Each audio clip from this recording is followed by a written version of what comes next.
मित्रों, वैदिक काल से ही हिंदुओं द्वारा अग्निदेव की पूजा की जाती रही है। यहाँ तक कि वैदिक समारोह से जुड़े प्रत्येक संस्कारों में भगवान अग्नि को शामिल किया गया है।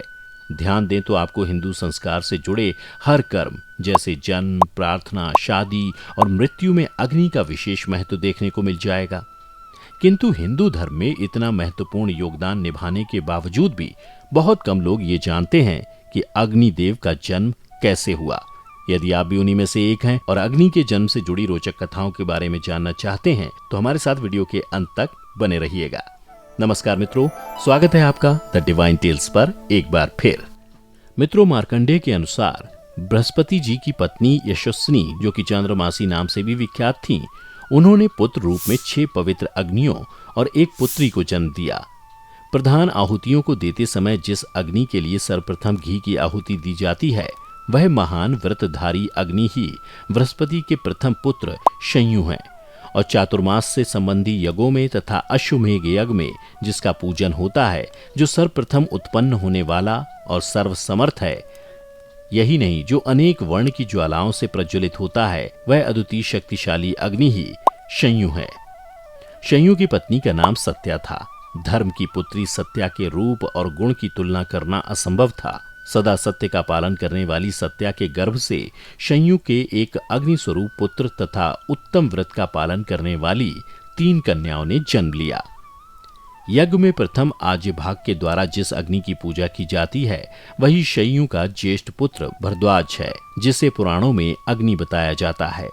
साथ ही समस्त पौर्णमास युगों में श्रुवा यानी कि लकड़ी की कलछी से हविष्य के साथ घी उठाकर जिसके लिए प्रथम आघार अर्पित किया जाता है, वह भरत ऊर्ज नामक अग्नि शंयु का द्वितीय पुत्र है, जिसका जन्म शंयु की दूसरी स्त्री के गर्भ से हुआ था।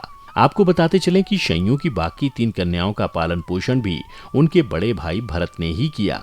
इसके अलावा भरत ने भरत नाम वाले ही एक पुत्र तथा भरती नाम की एक कन्या को जन्म दिया।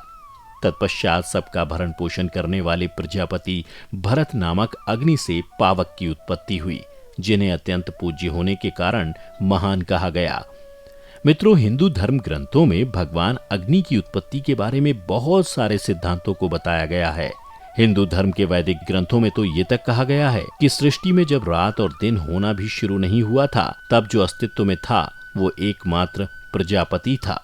वैदिक ग्रंथों में वर्णित जिस प्रजापति की हम बात कर रहे हैं, उन्हीं के माथे से अग्नि उत्पन्न हुई और अग्नि निर्माण के साथ उत्पन्न हुआ प्रकाश, जिससे दिन और रात बने।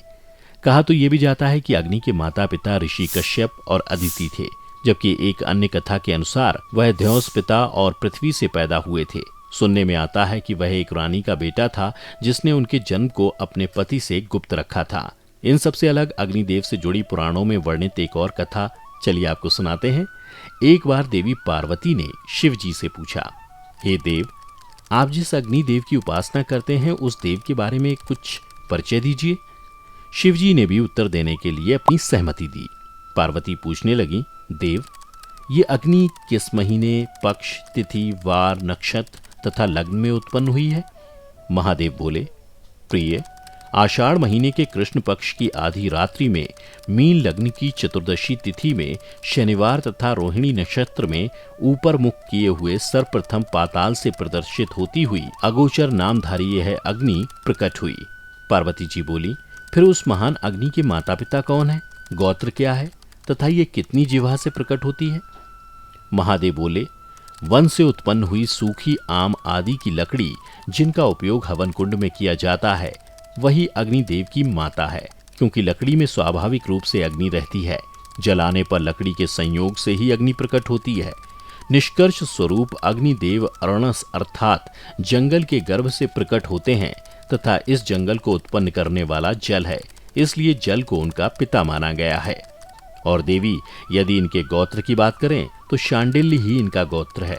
ऐसे गोत्र तथा विशेषणों वाली वनस्पति के पुत्र अग्निदेव तेजोमय होकर इस धरती को प्रकाशित करते हुए उष्णता प्रदान करते हैं और 7 जिह्वाओं जैसे काली, कराली, मनोजवा, सुलोहिता, सुधूम्रवर्णा, स्फुलिंगिनी, विश्वरूपी द्वारा ही संपूर्ण आहुति ग्रहण करी जाती है।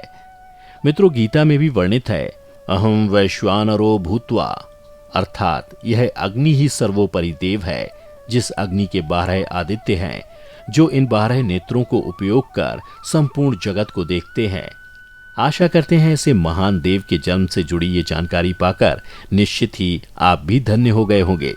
आपको आज की हमारी वीडियो कैसी लगी, नीचे कमेंट करके हमें जरूर बताएं और ऐसी ही आध्यात्मिक और धार्मिक जानकारी के लिए सब्सक्राइब करें हमारा YouTube channel the divine tales और फेसबुक पर देखने वाले लाइक करें हमारा फेसबुक पेज।